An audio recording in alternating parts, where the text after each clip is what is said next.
Alors bonjour à tous, je m'appelle Antoine Périgaud, je travaille au laboratoire Promesse et ma thèse porte sur la production et le stockage d'électricité et de froid. Alors la problématique de la thèse c'est la suivante, on va se placer dans une zone qui est insulaire, donc une île où on ne va pas pouvoir se connecter au réseau électrique. Et on va pourtant essayer de répondre aux besoins d'un bâtiment en électricité et en froid. Donc ce qu'on va utiliser c'est des énergies d'origine renouvelable. Et puisque je travaille à Promesse, qui est un labo d'énergie solaire, on va utiliser l'énergie solaire. Donc, pour répondre à des besoins qu'on veut toujours satisfaire, alors qu'on a une ressource qui est intermittente, on va forcément avoir besoin de mettre en place du stockage. Le stockage le plus connu, c'est les batteries, mais nous, on a décidé de s'imposer une contrainte supplémentaire, qui est de ne pas utiliser ces batteries. Alors comment est-ce qu'on va faire pour stocker l'électricité? Pour l'instant, on va oublier un peu la partie froid et on va se concentrer sur comment est-ce qu'on alimente notre bâtiment en électricité, qu'il fasse jour, qu'il fasse nuit, qu'il y ait des nuages ou du soleil.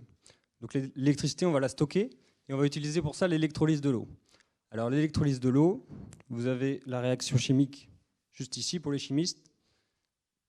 Et donc on va avoir deux électrodes qui vont être plongées dans l'eau. On va envoyer de l'énergie électrique juste ici. Voilà. Et on va former sur les deux électrodes, sur une électrode on va former du dihydrogène et sur l'autre électrode on va former du dioxygène. Ensuite on stocke séparément ces deux gaz et donc on a réussi à stocker l'électricité en quelque sorte. A l'inverse, quand on a besoin d'électricité, quand il fait nuit ou quand un nuage passe, eh bien, on avait stocké du dihydrogène. Alors le dihydrogène il est juste là, on a nos deux atomes d'hydrogène et deux électrons autour. Et donc cette molécule de dihydrogène, on va l'envoyer dans une membrane à échange de protons. Ça va avoir pour effet de faire sortir les électrons. Donc ils vont passer dans un fil électrique. On a produit de l'énergie électrique. Et ensuite, hop, c'est venu se recombiner avec un des oxygènes qu'on avait stocké précédemment. Et donc ce qu'on reforme, c'est H2O, c'est de l'eau. Donc ce procédé-là, il est pas mal parce que ça émet pas de CO2. Ça produit seulement de l'eau. Mais bon, il y a une contrepartie quand même. C'est que c'est un processus qui va émettre beaucoup de chaleur et que usuellement cette chaleur, on l'envoie aux petits oiseaux et elle est perdue. Donc voilà ce qu'on voulait faire, voilà où on en est pour l'instant. On a une production d'électricité grâce à des panneaux solaires, on va répondre aux besoins électriques. Pour les besoins en froid, on va utiliser une pompe à chaleur électrique. Et quand on a trop d'électricité, on va stocker grâce à l'électrolyseur. Quand on en a plus assez, on va utiliser la pile à combustible. Alors on voit ici qu'on a des batteries alors que j'ai dit qu'on n'en utiliserait pas. C'est parce qu'en fait, une pile à combustible, au moment où on va manquer d'électricité, la pile à combustible elle va fournir de l'électricité, mais 1, 2, 3 minutes après. Donc si on a un nuage qui passe succinctement, on n'a pas envie que notre bâtiment s'éteigne, donc on met quand même quelques batteries. Donc comme je l'ai dit, le problème de ce processus, c'est que ça rejette de la chaleur. Et donc pour comprendre ce qu'on peut en faire, déjà on va prendre un peu de recul. On va se rappeler que l'énergie, c'est la capacité à produire des actions, et que usuellement, on peut la répartir en 6 catégories, qui sont présentées juste ici. Et alors il y a un grand principe qui dit que l'énergie, on ne peut pas la créer, on peut seulement la transformer. Et donc tous les objets qui nous entourent, en fait, ne sont que des transformateurs d'énergie. Une ampoule, par exemple, va prendre de l'électricité pour produire de la lumière, mais il y a également des pertes thermiques. Donc on a aussi produit de la chaleur.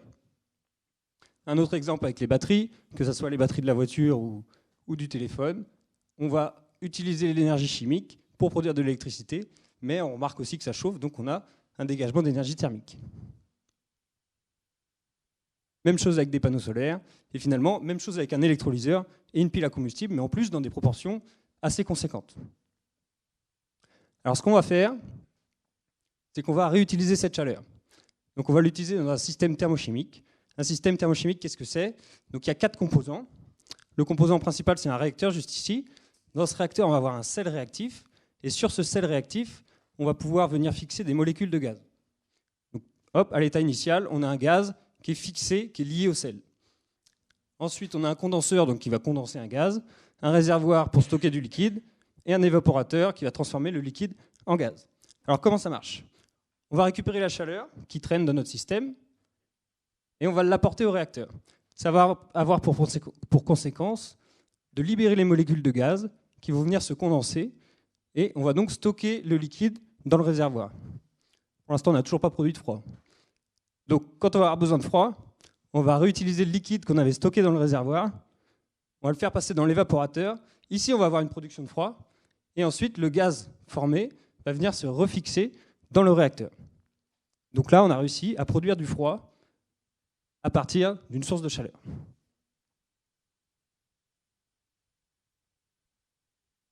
Donc voilà où on en était. Donc qu'est-ce qui va se passer? On va venir récupérer la chaleur qui traîne au niveau de l'électrolyseur, au niveau de la pile à combustible. Ça va nous permettre de charger en quelque sorte un réacteur thermochimique. Et lorsque celui-ci est plein, on va le passer en décharge et il va venir assister la pompe à chaleur pour la production de froid. Merci de votre attention.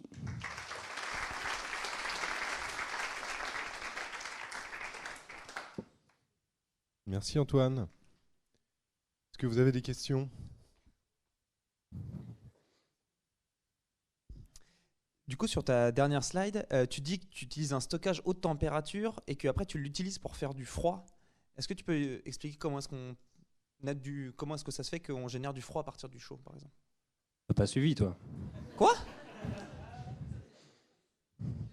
Ah, Je te la refais. merci. La chaleur, elle est utilisée ici. Elle est à 80 degrés. Ouais. Donc tu vas libérer un gaz à peu près à 80 degrés. Le condenseur va le refroidir, donc il va se liquéfier. Et une fois qu'il est liquide, bon, alors entre-temps, le réservoir, t'en fais ce que tu veux, tu le déconnectes, tu l'emmènes ailleurs. Et au moment où tu le rebranches, que tu branches le réservoir au réacteur, le liquide va se... Ah, voilà. Oh, ça marche plus. Le liquide va se vaporiser. Et c'est là, en fait, c'est dans l'évaporateur. C'est comme dans ton frigo, tu as un évaporateur qui produit le froid. Et ben nous, c'est pareil. Ça va se vaporiser à 5 degrés, ça va faire de la clim derrière. Et ensuite, ça va venir se refixer dans le réacteur. Ok, merci. Merci. Justement, parallèle avec le frigo, ça a l'air de marcher un peu pareil. Il me semble que dans les frigos, on utilise des gaz qui sont super toxiques pour un procédé qui se veut un peu écologique. C'est quoi le gaz qui est utilisé ici? C'est mieux que ce qu'il y a dans les frigos? Voilà, Qu'est-ce qu'il y a dans les frigos? effectivement, on essaie d'éviter les gaz toxiques. Alors, il se trouve que tous les gaz réfrigérants, on n'en trouve pas un qui soit parfait. Donc, le moins pire qu'on ait trouvé, c'est l'ammoniac. Donc, on utilise de l'ammoniac, qui présente un danger pour l'homme, mais pas trop pour l'environnement. C'est l'avantage. La vertu est dans le juste milieu. Merci. D'autres questions?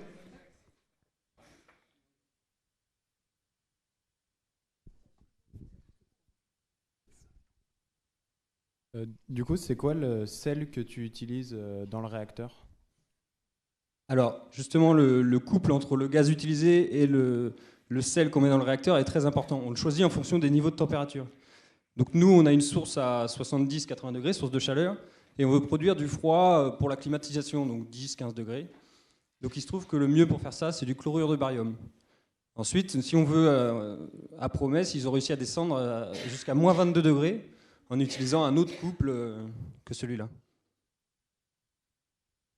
Ok, merci. Juste une petite question, vous avez parlé aussi avant cette partie-là d'une pile à combustible. Le problème des piles à combustible, c'est souvent le stockage de l'hydrogène. Est-ce que vous avez appréhendé cette partie aussi dans le cadre de votre thèse? Oui. Alors, pour revenir vite fait sur le stockage de l'hydrogène, il y a 3 moyens. Déjà, on peut le laisser sous forme de gaz. Le problème sous forme de gaz, c'est que si on veut stocker 1 kg d'hydrogène, il nous faut quelque chose de la taille à peu près de la pièce, quoi. Il y a le stockage liquide, mais là, ça demande de refroidir à moins 250 degrés. Donc ça consomme de l'énergie finalement pour stocker, ce qui est un peu dommage. Et enfin, il y a un stockage solide, mais qui n'est pas encore très au point. La recherche travaille dessus. Donc nous, on va travailler avec un stockage sous forme gazeuse. Et on va comprimer un petit peu le gaz. Alors, si on veut pouvoir faire du stockage dans une voiture, par exemple, on va aller jusqu'à 700 bars. Ça veut dire que notre kilo d'hydrogène, il va être stocké dans à peu près 10 litres. Ça devient acceptable. Par contre, 700 bars, après, il y a des contraintes assez fortes. Donc nous, finalement, on n'a pas trop de problème de place, donc on va stocker seulement à 10 bars. C'est un compromis entre la place que va prendre le système et la complexité de stockage. Ok. D'autres questions? Non, c'est que c'était très clair alors. Merci, Antoine.